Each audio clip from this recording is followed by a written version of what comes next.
mid-sentence. We're live. Hi, everybody. It's me again. I'm joined by a couple of guys from Vandr, I think it's pronounced. Is that correct? Start off with?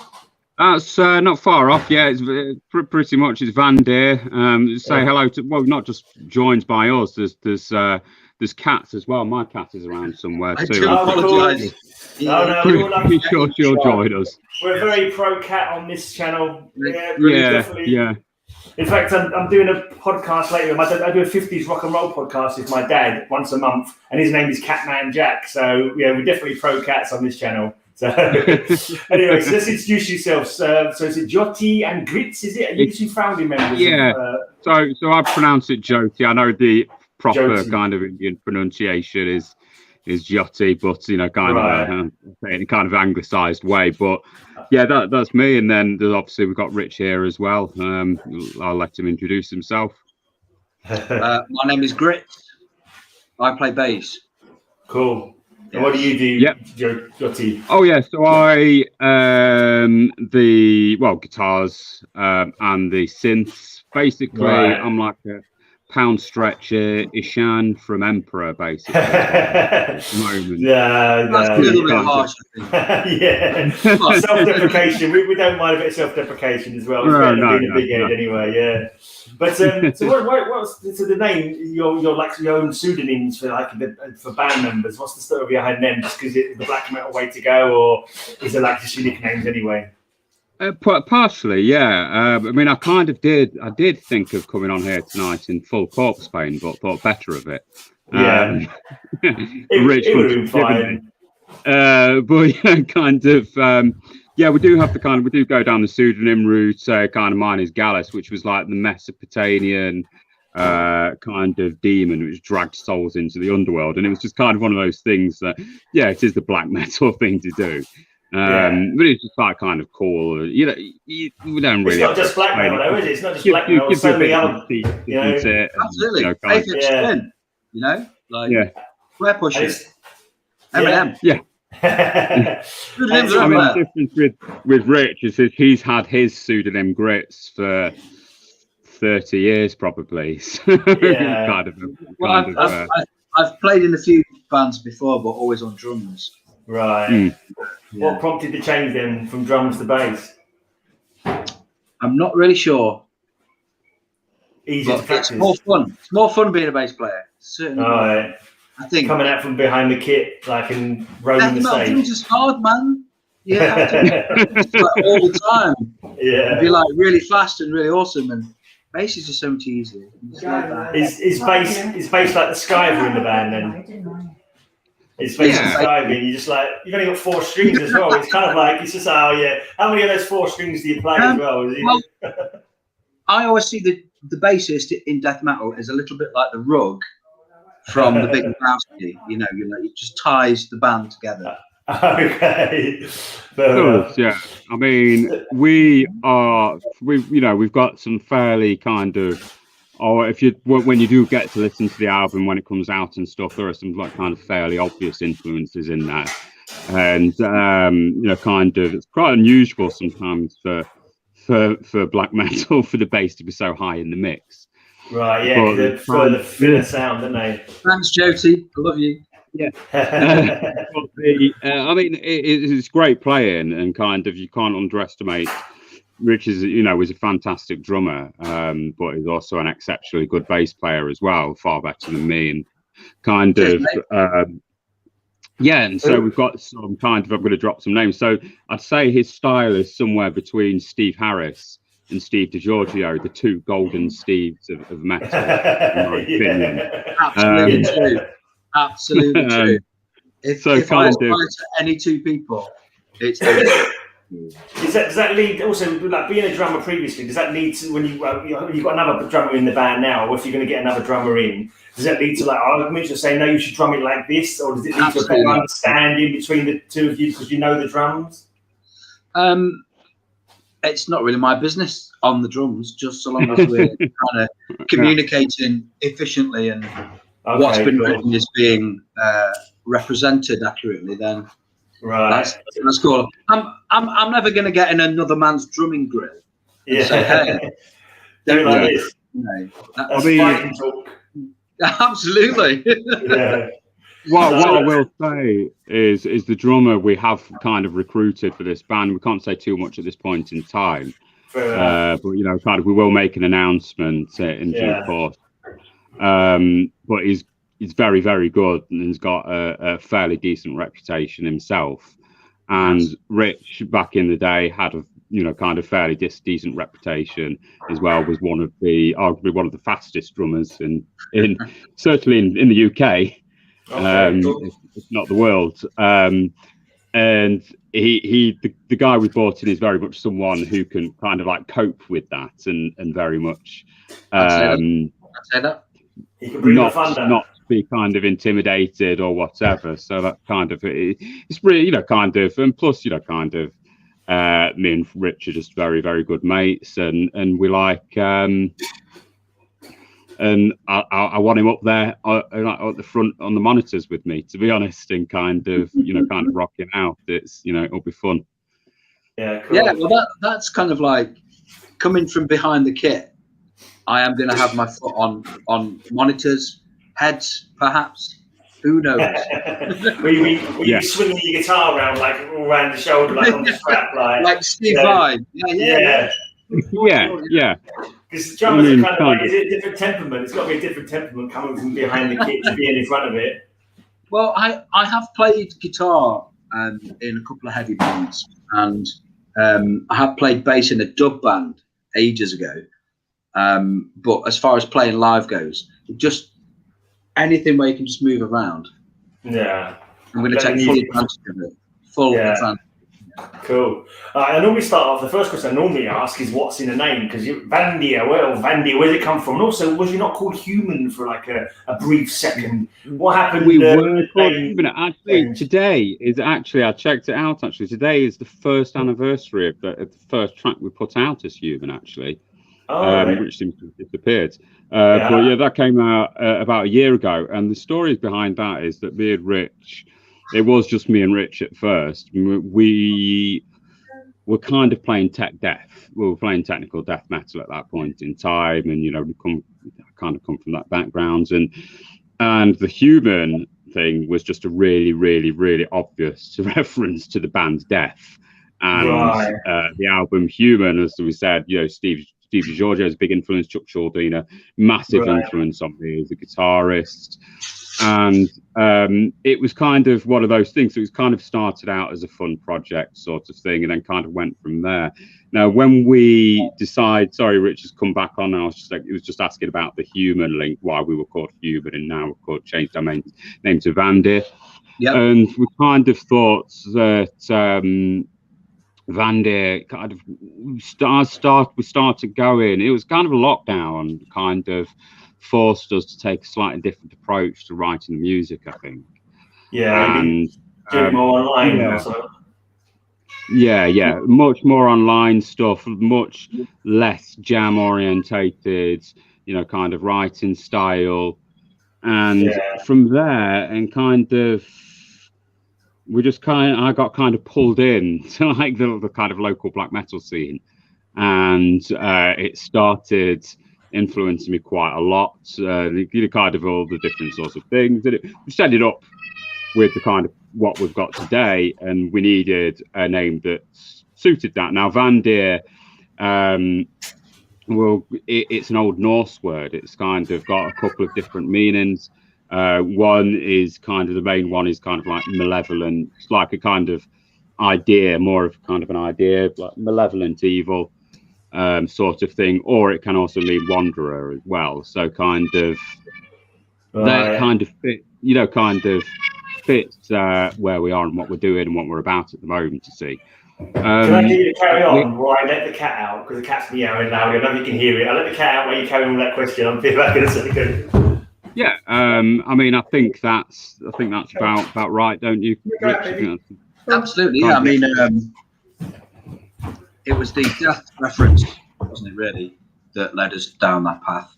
Yeah, I just explained when you dropped off that we were big fans of the album Human. It's probably kind of at my door. I do apologise. Cats and doors, Yeah, I've got my parents walking around as well. Like, yeah.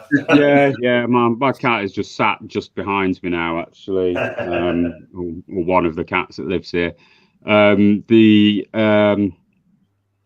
Yeah, so it was kind of like we said, we and still, even though we have kind of poured more of a Blackened kind of influence into the music, there is still some definite kind of death references in there, and kind of kind of that still remains a massive foundation of the kind of music that we do. So is Human your favourite death album then? Definitely, yeah. Definitely. Spiritual Healing is my favourite. It's the perfect mix. The brutality and the beauty. I call it brutiful, because it's brutal and beautiful at the same time. So kind of got a bit more of like kind of the old school. Spiritual Healing very much, do you, JT? I'd have to say, actually, Spiritual Healing is one of my. It's not that I don't like it. It's one of my least listened to death albums. Actually, yeah. I'm a big fan of James. What's that? Am I allowed to eat pizza? Go for it, mate. Yeah. Help yourself. Yeah. Just don't put your dick in it or anything like that, because that would be a no-no for sure. No, you're banned from eating pizza, Rich. I apologise. Don't choke mate. But yeah, I don't know. I mean, Spiritual Healing is still a great album. But I would have to say it's probably my least to listen to. I'm a big fan of James Murphy. I think he's an absolutely fantastic guitarist who, brought his own kind of, and I think Spiritual Healing as well was also that kind of step that he took in the direction of writing a bit more kind of progressively, wasn't it, with Chuck Schuldiner? I think he found kind of where he wanted to go on Spiritual Healing. That was the kind of first foray away from the brutal stuff, wasn't it, really? Yeah, kind of move it into because you can argue that Human is, arguably, one of the, if it's not possibly not the first tech death album, but it's kind of one of the first, kind of sorts of things. You had Atheist and Pestilence, and kind of also doing similar things at the same time. But as well. Yeah, what's that? I think Deicide were kind of doing similar technical stuff anyway, but not the jazzy element. Not the jazzy element, and I think that's the one thing that should like kind of Death nailed better than anybody else. I think was the jazzy elements that certainly kind of, because the one I'd always compare Death to would probably be Morbid Angel in certain terms of kind of like size and stature and influence and stuff. And I think the jazzy thing was what kind of set them apart from Morbid Angel as well, to be honest. I think, they didn't have as much of that going on. But yeah, I mean, kind of, I do love all Death albums, to be honest. What's that? I think Morbid Angel had panpipes. There was like a song where there's a kind of panpipe intro. It wasn't quite as cool as, It was slightly more bombastic as well, wasn't it? It was Morbid Angel, kind of like a slightly kind of more, more kind of epic, kind of. That was Covenant, wasn't it, with panpipes on? Yeah. But kind of, we're fans, I think, of all of the Death albums. I think they've all got their own quality. Kind of the rawness of Scream Bloody Gore, right through to kind of, by the time you got to the Sound of Perseverance, where you literally, I mean, it sounds awful, but you kind of are listening to an album of a guy singing about how he's dying. Quite a lot of it, in my opinion. There's something quite heart-wrenching about it at times, because it's true, man. And I've noticed that kind of Terry Butler's got his new band out, hasn't he, as well? His old school death metal band. He's got a new band called Inhuman Condition. Obviously, named after Massacre EP, named after a Massacre song, which kind of going back to that sound as well. And Massacre have got new stuff coming out, and all those sorts of things. Funny story, actually. We actually got in touch with Rick Ross, didn't we? And tried to convince him to do a guest spot. But he unfortunately turned us down. All right, fair enough. I think Human's my least listened death album. Really? It's a present from my then girlfriend who dumped me 3 days before Christmas, and so I didn't really feel much like listening to it after that. Right. It was a long time ago, obviously. I just never got around to listen to it. That is a big shame. Yeah, that is a big shame. Yeah. It has been 30 years. Maybe I should go back and listen to it now. Maybe I'm over it now. It's worth. I mean, it is worth giving Human another try, especially kind of now that it's been remastered. You can actually hear a lot more stuff going on than you could on the original mix, and kind of that intro to Flattening of Emotions kind of gets me every time. Kind of building drums, and it's just kind of unparalleled. It is very good. Talking far too much about other bands here, guys. Let's talk about you again, since that's what the whole idea is about. Let's talk about the first single then. So it's a year old now. He Who Saw the Abyss. Do you want to tell us what's that about, lyrically and so forth? So this was the one we put out a year ago today, actually. We put out about a year ago today, and it did garner some interest from the kind of what we say is the kind of local death metal, black metal community. But that one we were kind of very much on the tech death vibe, I think. It will appear on our album, but kind of in another form, actually. Those ideas have been taken and then kind of, because we've got different. Rich did the vocals on that one, to be honest. Yeah, it's not like a Dark Throne one where you disavow it. They disavowed their first album, Dark Throne, didn't they? You're not going to disavow your first single. So no, that wasn't. They did. Yeah. They went down to Sunlight Studios, did Dark Throne, and the first album basically sounded like Entombed. And then kind of God, I can't remember what the album was called. But then they did Transylvanian Hunger, and it was just completely. They did literally, apparently, just kind of go one day.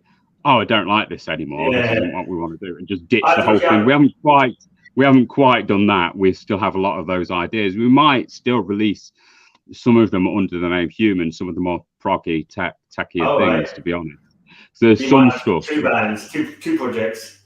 Well, yeah, there's some stuff on there which kind of doesn't. Some stuff we have recorded which doesn't really fit to the Vandr, kind of sound or kind of idea, kind of those sorts of things, and the concept. Like I said, there's slightly more kind of. I mean, there are still elements of time signatures in Vandr. There's still elements of kind of, kind of proggy and techie stuff, but. It's scaled down a lot compared to what we were doing in stuff we were doing with Human, and I think it'd be remiss of us not to follow some of those ideas up and see what we can do with them. In reality, when but I think it'll take a slightly different approach to songwriting. I think it'll take one which is more kind of maybe kind of a bit more kind of open, kind of like I said, because of the lockdown thing before, it changes your approach to songwriting. But yeah, that we put that one out, and and we do plan to play that one live as well, which will be fun. Because it is like kind of it's like somewhere between Death and Nile, I think, that one, to be honest. There's definitely some Nile influence in there. Don't forget the minor third Cannibal Corpse. Yes. In fact, the working title, it was actually like a Cannibal Corpse song. Actually, when we the first riff we wrote in that song, Rich was sat around at my house. We were kind of doing this kind of and kind of doing these Cannibal Corpse style, kind of the bleed-in style riffs. And Rich was doing harmonies. Yeah. And that kind of style. We basically we had the working title of Alex the Cannibal. Okay. Obviously, in just before we decided what the song was about, the concept, the riffs were just like titled Alex the Cannibal in the kind of project file, just because of like Alex Webster, and there's some kind of very kind of Alex Webster style moments in there. But yes, there is a Cannibal Corpse. Obviously, I think Rich is slightly more into Cannibal Corpse than I am, to be honest. But how dare you? Yeah, I still love them. But kind of, that's where that was, and like I said, it'll probably that song will probably appear on the album, right? Almost certainly, because it's a great track, but there'll be some slight differences. There'll be some kind of different approaches, because again, we've got a different vocalist now as well. So like a bit of a rewrite, will it? A bit of a rewrite and a bit of a bit of a rewrite, kind of. We've got a working title for it, but kind of the intensity and the kind of feel of the same will be quite similar. But like we said, since then we've got a different vocalist. We've recruited Dale, who's been working with us for almost a year now as the vocalist. He's fairly experienced. He's been in some quite various death metal bands, and so this is his first kind of foray into the more blackened stuff as well, with kind of a bit more black metal influences. And he's really kind of pushed himself in terms of his clean vocals as well. So there'll be points on the album where the first time you'll hear those clean vocals, it'll be kind of like, where did that come from, sort of thing. And he wanted to try something different and kind of express himself in that way. But yeah, kind of, well, what can I say really? It's but how many tracks have we got, Rich, on the album? It's about 8. It's about an hour long. Worth of music. If you include Children of the Grave, it is an hour long. Yeah. So yeah, the album's about an hour. We've got about an hour's worth of music to and that's after we've kind of refined it and cut down all the kind of shit that we don't want to use, or stuff that we might use in the future. Because we've got work in progress. Yeah, we have got a lot of stuff. We're quite prolific writers, to be honest. I mean, I've found that, particularly in this second lockdown, the writing of riffs has been like quite prolific. Now that we've found the sound and now we've found where we want to go, it gives you a kind of, I don't know, more of a drive once you kind of hit, of hit the nail on the head. So that's a song. The album, I don't think I mentioned the title, called Beyond the Black River, which is a reference to I think it comes from a Homer poem, kind of the Iliad and the Odyssey. And so we have a fair amount of references to ancient Greek kind of literature and myth. Because we found your sort of stories aren't based in like one country. Your Vandr is obviously, it's an old English word. You say Vandr, so you're borrowing from different mythologies from elsewhere. To be honest, most of the kind of, I mean, you can narrow it down to pretty much 2 things. So kind of, so you've got the Old Norse kind of stuff, and we've got the kind of Greek type of stuff. And what you'll find is they're both pagan religions. They were both very much based around same concepts of various different gods and the same thing. But what you'll find in the Greeks is even though kind of the Norse has got this reputation of being quite brutal, the Greeks are by far the most bonkers in terms of kind of the stories and the kind of ideas and concepts behind them.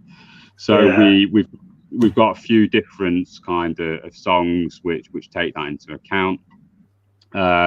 Because like stylistically, you can kind of argue that with Vandr as they are now, we're quite influenced. I mean, personally, my writing style is quite influenced by bands like Enslaved, Dissection, those sorts of bands. Can we expect like 15-minute songs? Yes. Well, to be honest, we have got some long songs. Please no. I don't think we could take a 15-minute song. 15-minute song. You better start practicing. Back in the day, because a little bit about our backgrounds, Rich has this rich history of playing in death metal and kind of stuff. I, back when he was playing death metal, was writing hour-long ambient soundscapes, which were all a bit kind of weird, and putting them in kind of like art installations at university and stuff like that, of like weird flashing kind of noise. So I'll be quite happy to write a very, very long song. I'm just sure that Rich is just not convinced. But there's a few things which kind of clock in at 8 minutes, and kind of stuff like that. What I think the shortest, but then we do have some really short, fast, brutal ones as well. Kind of that, sort of like 3.5 or whatever. And to be honest, I don't think my wrist can cope with playing. Kind of that for like 8 minutes. So what you'll find is the longer songs tend to build a lot, kind of build and go through a little bit of a journey and go down, kind of wind a little bit more. Right. Whereas the chilling sections, like where you can rest your hands for a bit. Yeah, exactly. We have bits where we say we have strings in there, and kind of, and there's a track on the album which is just percussion based track as well. And we kind of it's played on a timbal, if you know what one of them is. Yeah. Kind of one of the things. South American drum. Okay. Yeah. That's another thing then. The South American instrument. That's a different thing. Yeah. I mean, me and Rich, we're complete geeks, and when we have the kind of, it's us two, even though there are other guys in the band, it's us two tend to write the music side of things. It sounds like you're not limiting yourself to any kind of thing. You might put some tech def in, you might put some synth in there, some timbal, whatever the hell you fancy putting in there, basically. So. Yeah, it is. But we have managed to keep it consistent as a consistent sound on there, and consistent kind of approach and kind of vibe to what we've going on. There's a lot of like you expected. There's still a lot of blast beats. There's a lot of double kicks. There's a lot of fast trem picking. All those sorts of things. But at the same time, we might go into a bit where we've got like a bit of a string section going on, or we're going to like the percussion tracks, or there's one song where I sampled the noise from the Rings of Saturn and made that into a weird 2-minute ambient soundscape. I've no idea how you'd go about doing that. It's some kind of astronomy thing, is it? Yeah, was that the magnetic field? Yes, it is the magnetic field. So yeah. So kind of. Well done. What's that? Do you dedicate that one to the Greek gods of Saturn? Saturn was originally Kronos, wasn't it? Was it named after Kronos or something like that? Yes, Kronos was actually, it wasn't the father of the Titans, but he was the father of Zeus. Yeah. And what he did. Uranus was the father of the Titans, and he cut off his bollocks and threw him in the sea, didn't he? Yes, that was it. Yeah. He put him off the bollocks, and then he ate all his kids as well. Until Zeus's mother kind of decided she didn't like that anymore, and kind of all those sorts of things. I mean, I do have an idea for like a concept EP called Titanomachy, which is the story of like the kind of the Titans, which I think would be quite cool. But there's actually two bands called Titanomachy, and I think about 4 albums called Titanomachy, because I'm always doing theme shows on my podcast. I've done Clash of the Titans theme, where I went through all the Titans, all the different gods and goddesses of the Titans. I've done Greek mythology, like Norse mythology, so I kind of like quite interested in all this kind of stuff myself. I mean, I think that's the very kind of thing about metal, isn't it? You can interpret all these kind of like myths and stuff, and and I don't think people realise that. I don't think people realise how kind of about this kind of intellectual kind of more kind of in-depth look into kind of cultures that kind of we do have in some extreme metal. I think it's people just think it's all screaming and shouting, and we're all. It's not all about killing and murdering. Just some of exactly. It is. Yeah. I mean, Cannibal Corpses. Yeah. There's lots of bands that I like, but I also like a bit of different stuff. Yeah, exactly. Yeah. Kind of, you can't. If you want to kind of. I mean, I got on the rowing machine the other day, and I just stuck you know, some Cannibal Corpse, the new one, basically, and you know, kind of the not the latest one, the one that released about a month ago. I think Cannibal Corpse Inhumane Harvest. The wrong tempo, and what's that Doom band? I've got a song called "When the Ore Hits the Water." That's the perfect pace for a rowing machine. I can't remember what the name of the band is now, but one of the big Swedish Doom bands. Anyway, talking about Doom, one of the people that keep on pointing out, and I think it's Dale's vocals. One thing that people do keep pointing out as well is that there's definitely some Candlemass kind of influence in there with some of the kind of some of the vocals. So that's kind of an interesting thing to Messiah era or someone else. So yeah. I'd say so, yeah. It's kind of the earlier kind of era of Candlemass, the kind of. Right, okay. Anyway, I've got talking loudly in the background. I don't know if you can hear that or not. Yeah. What's the lyrics then on this first single? What kind of who writes all the lyrics? You write them all, or is it like a group effort? Both wrote He Who Saw the Abyss. I think we wrote that one together, didn't we? Marion, isn't it? It's I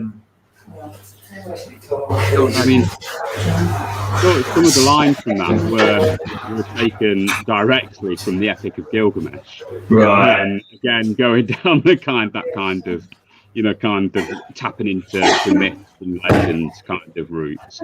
And that kind of got some really, it's just a very interesting story about kind of like staring into the, you know, the end of the story kind of stares into the abyss, and that's very much where that one came from. Yeah. You know, kind of. So that's, you know, kind of that. Really. The second one. I'll take you to the other room. Carry on. The second one. Unto. I'm just going to call it Unto because I can't actually pronounce a Norse word that I use for the title. Oh, Muspelheimer or whatever it is. Muspelheimer, yeah, obviously. Muspelheimer is literally translated as the realm of fire and void. It's kind of like this Norse concept of hell where Surtur came from, and, you know, well, not hell, actually, like this kingdom of fire. So that's what that one came from. I just thought it was kind of an interesting concept matter. But kind of Dale is very much, me and Rich kind of come up with the music and the ideas for the music and where we want to go with the songs and stuff. And then we kind of go to Dale and say, right, this is kind of where, you know, this is what we think would be a really good idea to, you know, this the kind of feel we're getting from the song, and he'll kind of go and interpret that in some way. He's quite good at that, and, you know, kind of then we, you know, have a back and forth about the lyrics and that sort of thing. So someone's just be, hello, what do you think of Behemoth? Well, I am not ashamed to say. I know it's quite easy to hate Behemoth because, you know, they're kind of sellout, you know, people say they're sellouts, but I think in terms of kind of some of the music they've written, it's incredibly influential on me. They were one of the kind of first death metal bands and kind of Blackened bands that I really got into. I've still got Behemoth t-shirts. And interesting story, actually. A friend of mine and Richard's actually was selling an Immortal t-shirt on eBay the other day. And I bid for it, quite into Immortal. It was quite a cool t-shirt. Anyway, I lost by 50p to Nurgle from Behemoth, legitimately to Nurgle from Behemoth. Wow. So I assume now that our friend who's also a promoter in Nottingham, I assume now my friend is got Nurgle's email address. You know, is he not Nurgle from Behemoth who's going to court for blasphemy somewhere? Is that what's saying? He is, yeah. I mean, maybe he's going to wear a t-shirt in court. It's quite bonkers. He has been sent to court for blasphemy. It's happened a couple of times in Poland, hasn't it? Yeah. High harmonica man. But he does raise some interesting points, does Nurgle, about freedom of expression, particularly when it comes to the arts. Because obviously in Poland it's a very, very conservative country in that respect. You know, kind of, we've seen the abortion ban, we've seen stuff like that, and it kind of raises those sorts of issues. But as musically, Behemoth are the massive influence. So they have been and are to a degree still a massive influence on me. I still think Demigod is an amazing album. And Rich, when he was introducing me to death metal, actually, and more extreme forms of metal, it was one of the first ones he made me listen to. Sculpting of the Throne of Seth, yeah, and their best song. I'm a big fan of. I'm a big fan of The Satanist as well. I think it's a really good album. I think it's really well, kind of put together as a full concept. And also as well, I'm a big fan of hooks, and Behemoth are really good at writing hooks, kind of stuff that kind of stick in your brain and kind of claw all the way in. And also that live stream they did. Did you see it? No. The one they did in the church. All right. I did watch it. The one they did in the church a couple of months ago, or it was last year actually now. Time has been lost, kind of sort of thing. But that live stream they did was genuinely very, very impressive, where they had like big flames going everywhere, and kind of people are kind of the and kind of different acrobats and various different artists. I think moving forward with our stage show, isn't it? Yeah. We're gonna match Behemoth with their stage show. But I will point out that Behemoth are also massive sellouts, and okay, yeah, I don't really follow them that much. I think I've got the Grom album. I think I recall having the Grom album and an EP, but that's about it. That's all I remember about Behemoth. I don't even pronounce it. I pronounce it Behemoth. How do I pronounce it? I can't remember now. Behemoth. I don't know. How did you pronounce it? I'm sorry, I don't pronounce it differently. But anyway, right. So, have you actually had a chance to play live yet? What with like only being fairly new and being in lockdown. Yeah, we're a fairly new band actually. We had all these kind of plans as human, and then we got locked down. Basically, it's been that way. So it's been quite difficult, basically, starting a band and creating a following when you haven't had the opportunity to play live. We have got some stuff lined up. We can't say too much now. But we have got. Never know, do you? Yeah, we never know, because there's a chance that it could get cancelled at a later date. But it's looking good at the moment. Basically, there's going to be some very good, kind of very good black metal bands, and we've been given a slot by someone to basically open up for it, and that'll be kind of. It's going to be really cool. So we are looking at maintaining that live follow, and we are rehearsing now. Rehearsals going really well. Like I said, we've recruited the full band lineup now, and kind of that. Kind of, it's quite exciting. I've not had that feeling for a while. When you kind of get excited about your kind of band and what you're doing and stuff, and kind of it sound good. Stuck indoors for months, it's kind of like an inkling of like a little spark of like excitement can start. Exactly. Yeah, I mean, we're absolutely super excited about the thing we're going to be playing in Nottingham, because it's basically we've all kind of like some of the people. One of the other bands that are playing, I've been friends, and Rich has been in band with him as well. Back in the day, I've been friends with him since we were young kids, young nippers. In fact, I remember when kind of he got his first copy of the Satanic Bible and stuff like that. So kind of it's what's that? Do you still own it? No, this was his. I've got a copy knocking around somewhere, but kind of along with various other texts. But I'm not a psychopath. Call them sellouts. I will leave elitist. What I will say is, kind of. I mean, you can't argue that Behemoth are a very, very commercially successful band. That is very true. And like I said, there's no denigration. I've said I'm a massive fan of the music. And kind of and like I said, Nurgle does raise some interesting points about freedom of speech in terms of kind of artistic impression. And I'm not into elitism in black metal at all. It's not something I particularly like. I do remember back in the day when you go and see a black metal band and they'd all be knobs, sort of thing. Kind of that kind of thing is gone. There's a bit more. It's a lot less elitist than it used to be. And kind of all that kind of true cult stuff is, kind of you can't kind of a parody of itself, didn't it? All that true cult stuff. It did really, yeah. In fact, like someone explained to me when I was first kind of getting into the genre, it's not all corpse paint and bad riffs anymore. Kind of, you know what I mean. There was a point when there was. What's that? Sorry. Masks and good riffs. Apparently. Yeah.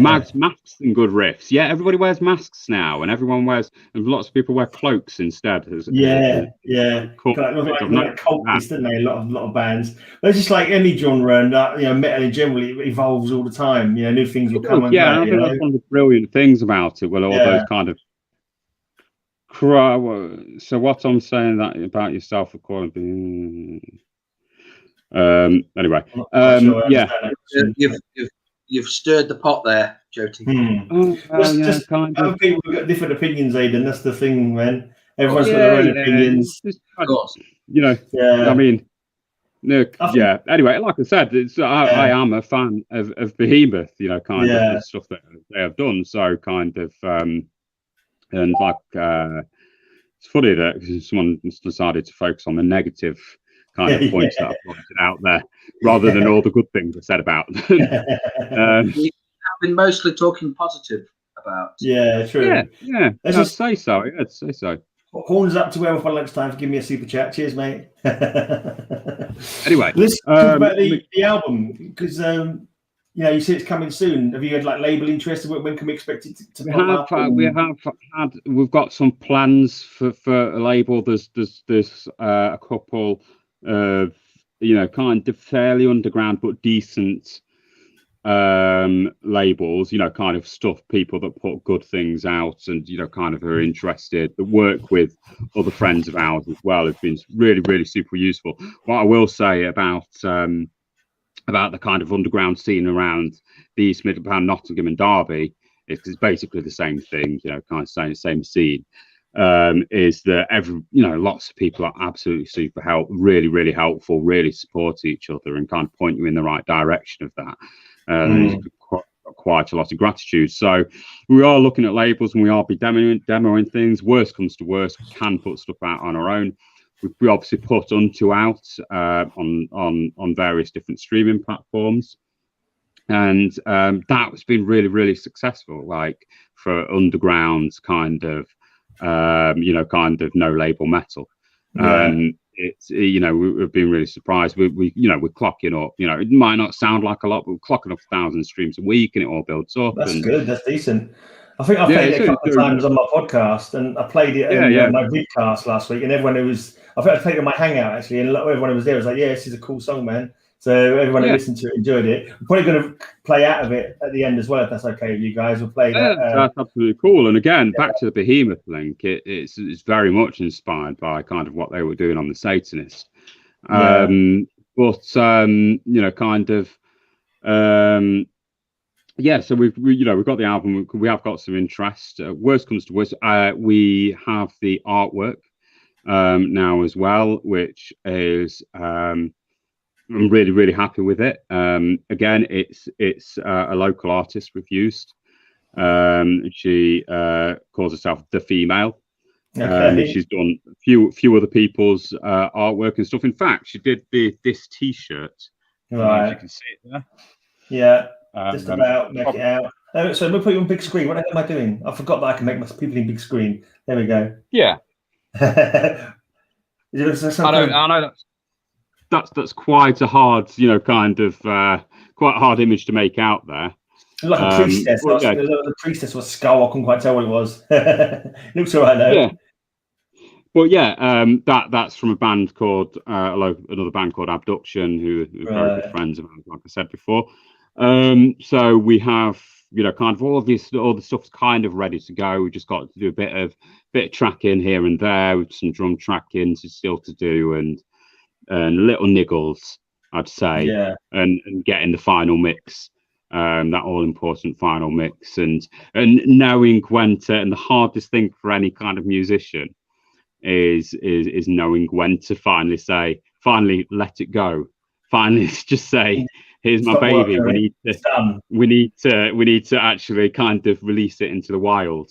Yeah, and I think that's one of the hardest things to do, because ideally we want to kind of keep working on it forever until we reach perfection. But you kind of got to come to a point, haven't you, where and I think as kind of artists, I know I am pretty harsh on myself in terms of kind of writing and stuff.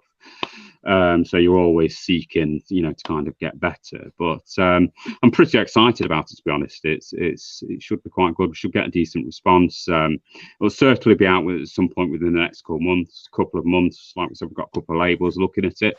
Yeah. Worst comes to worst, we'll release it ourselves. I'd imagine it's not going to go out on CD. Probably will go out on tape at some point. With kind of some limited releases, because kind of everyone's kind of getting into tape now and stuff like that. And I don't get it. I was tapes refers to demo tapes. They're fair enough. The demo tapes is fine, and but just tapes for the sake of it. I never bought tapes for the sake of it because they're a pain in the ass. They all have to rewind and you only get a limited amount of plays out of them, don't you? That's the other thing. I mean, I'm not plugging it. Buy our tape, you'll only be able to listen to it about 10 times, and then you won't be able to hear it ever again. It does seem to be like a format love, don't they? People seem to love the format for some reason. That's why it's come back. Vinyl never goes away because everyone loves the vinyl format. Everybody loves vinyl. I mean, perfect scenario, we'd have a label releasing our album on vinyl. That's what I'm a kind of got this romantic ideas around kind of vinyl and stuff and those sorts of things. So like I said, worst comes to worst, we'll just release it ourselves. But I don't think that'll happen, to be honest. We've got a couple of labels interested. We're in discussions with someone at the moment, to be honest, regarding that. And it's been carry on. I wasn't sure you finished, but carry on. Sorry, I have a tendency to ramble on. That's all right. You paused for a second. I thought I'd make a point. Yeah. Next question. Anyway. You feel like I know? I was just going back to that. We talked about vinyl. Like it seems to be. Like I was talking to my mate about vinyl the other day. There's like a reverence about playing vinyl because you got to take it out, you got to clean it, you got to put it on. It's more of a kind of ceremony of playing vinyl. You get that massive artwork, kind of get the kind of, you get to look at it in detail, don't you? And you get the inner sleeve notes and all those sorts of things, and all the artwork. I still miss the days of walking into shops and buying an album based on what the artwork looked like, rather than hearing it first on something else. You'd never. That doesn't happen anymore. Really does it? You kind of don't walk in and you've never heard it before, but you buy it because you've seen, the artwork and what it kind of looks like, and the studio is recorded in, and all those sorts of things. T-shirt, the band wearing, that kind of thing. Yeah, exactly. Yeah, the availability of kind of music, which kind of on streaming services and stuff, means you can always listen to it first. So the kind of risk factor's taken out, but I think it takes away some of the romanticism with it as well. So it's interesting. I will always be a lover of vinyl, to be honest. I think it's there's a lot of people out there who still do love the vinyl, and it's always like a kind of feather in your cap to be able to actually bring out something as a vinyl, like the old school. It is. It's the kind of, I mean, fact is, anybody can get anything printed on CD these days, and it's not that difficult. It's not that expensive. Whereas vinyl, I think, has got an extra piece of romanticism attached to it. Ideally, that's what I'd like to. Someone's asked, do you take any influence from authors? I'd definitely say yes on that. Lots and lots of different authors. If my bookcase wasn't such a mess, then I'd show you some of them. But I'm going to be really cliched here. cliched metal person and say that, you know, kind of influenced by stuff like Lovecraft, influenced by yeah, I know it's a cliche, but you know, I don't care. I don't care if it's a cliche. I can't have enough Lovecraft genre. You know, kind of you can't. Exactly. Yeah, you can't deny that, and you know, kind of same with Tolkien as well. You know, on a different thing. The same with Tolkien. Can't deny the influence that Tolkien's had. You know, kind of those sorts of authors. Several different things. I am a big reader, and I do have a lot of books. Trying to think anyone kind of weird and wonderful at the moment. There's a lot of things actually. One of the books that I've got here somewhere. Just try and find it, which is really interesting. Got loads of inspiration of it. Was the Penguin Book of Hell? It's called. Really? It's brilliant. It's a brief history of kind of like the cultural kind of ideas but behind hell, put out by Penguin, and goes through like history, goes through ancient Greek, goes through Catholic, different sorts of religions, and it gets to the modern day and the modern day concepts of hell, and it finishes. It's quite funny. It finishes at Guantanamo Bay. And how that's kind of like a modern equivalent of hell. And it kind of, one of the funniest things about it though is kind of when it has this chapter on Guantanamo Bay at the end, it has the list of songs to play to people to torture them. The thing is though, I like quite a lot of those songs. You know, kind of Deicide's on there, Cannibal Corpse, Slayer's on there, you know, all these people that, you know, kind of listen to before, you know. So, you know, it's really interesting. If only at a bar, you'd go there for a holiday. I probably wouldn't go to Guantanamo Bay for a holiday, but certainly playing those tracks to me probably wouldn't make me give away any kind of secrets, you know, that the Yanks would want. What was that? Sorry. Wouldn't want to give away any state secrets. No one to give it state secrets. Yeah, so kind of, but yeah, I mean, there's far too many authors, I think, than we can name, to be honest. Someone's I bought some HP for my wife at Christmas. She put it on her chips. Was it more terrifying than she could ever fathom? That's what I'd say. Sort of, you know, kind of more horrendous than she could ever imagine. One of his favourite kind of dread of HP sauce on the chips. You know, you can't be putting that on things. They became the chips of Cthulhu. They became the chips of Cthulhu. Exactly. Yeah. But one more thing I was going to go on to now, because again, I'm coming up to the hour now. You guys go on like good. It's good. It saves me have to do too much talking when people can just flow like this. Right, and I want to go to something from your bio actually, because a lot of bands do talk about history and local history and that kind of thing. And here you say, with a grand history of witch burnings and riders in black, the small hometown of Belper, Derbyshire, blah blah blah. Have you actually embraced or talked about any of the local history in any of your tracks yet? I haven't as of yet, but I do plan to. So there was a local witch burnt. It'd be quite cool to do like a shoot and a video up there. Actually, there's this like kind of crevice where she used to live, and it's called like the Depths of Lum.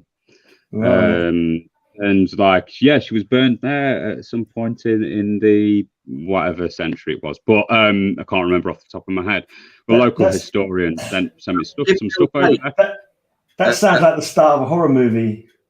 It does, yeah. Goes to witchcraft to film video. It's a really kind of it's like kind of a really kind of sinister looking place actually, because it's like in these woods and it's like this like kind of dip into darkness, and it's really cool. But yeah, no, we do have a history of that, to be honest. And the kind of rider in black actually is Dick Turpin, because supposedly Dick Turpin used to stay.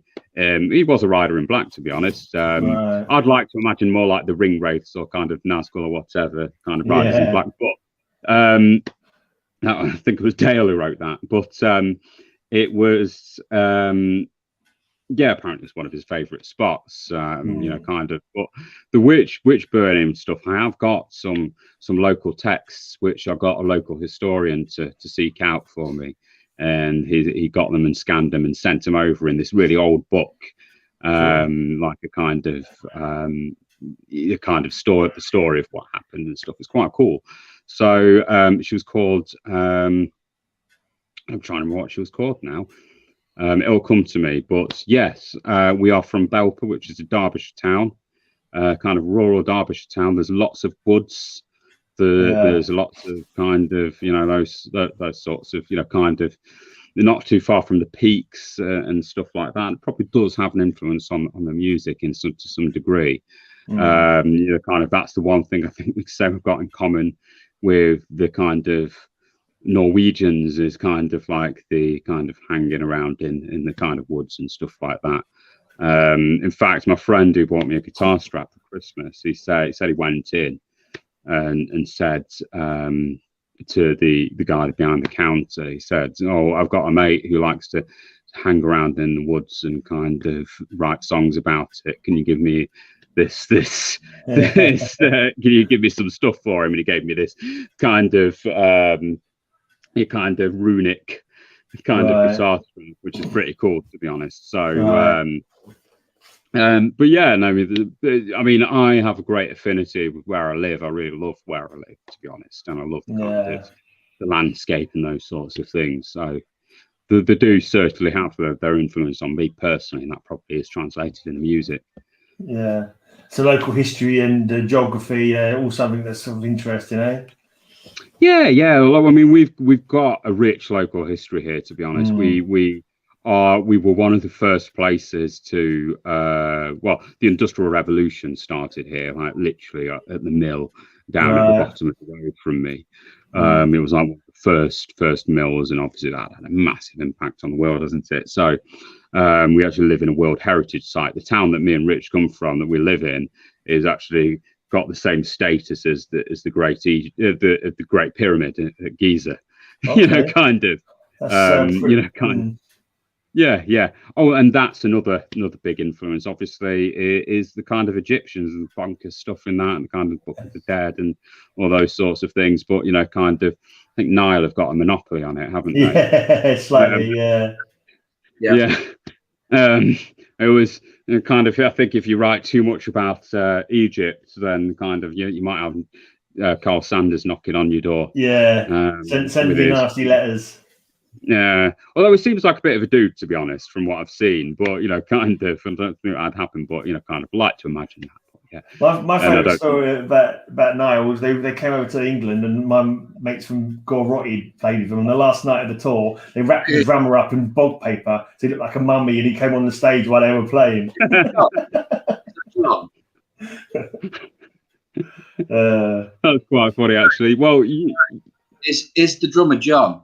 Yeah, Rushy. Yeah, Junkie John. I think it was Junkie John who was wrapped up in bog paper, I think. Yeah, I've known John for many years. Yeah. Fair enough.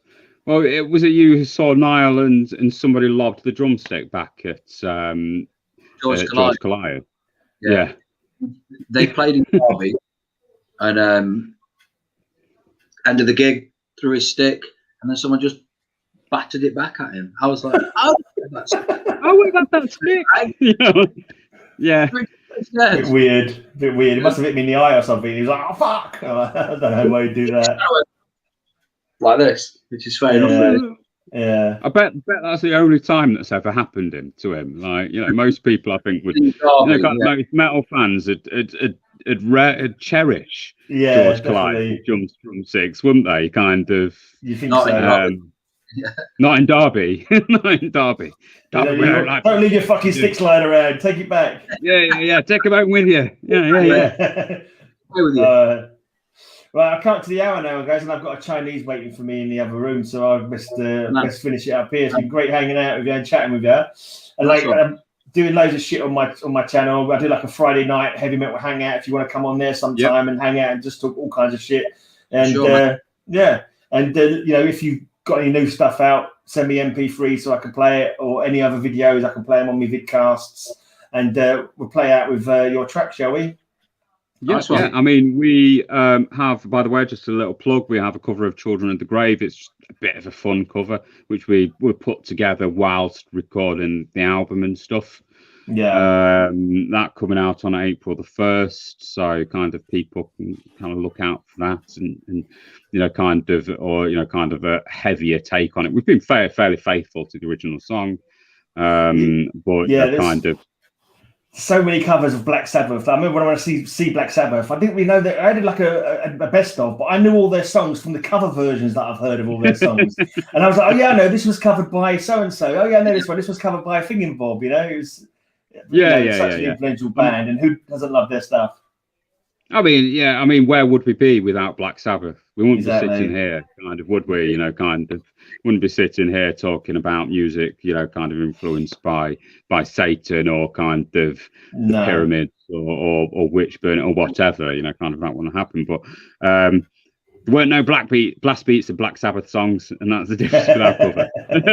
Kind of. Yeah, but without them originally making it, no blast beats would have come in the future. That's how the music has progressed and evolved.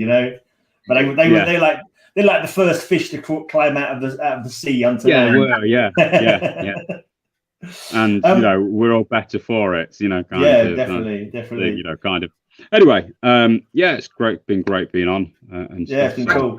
Thanks. No worries. It's been a pleasure. They say come and hang out with us one Friday as well. And another question, actually, just thinking about as I'm about to play this song, like with black metal, they spell "ov" as "ov."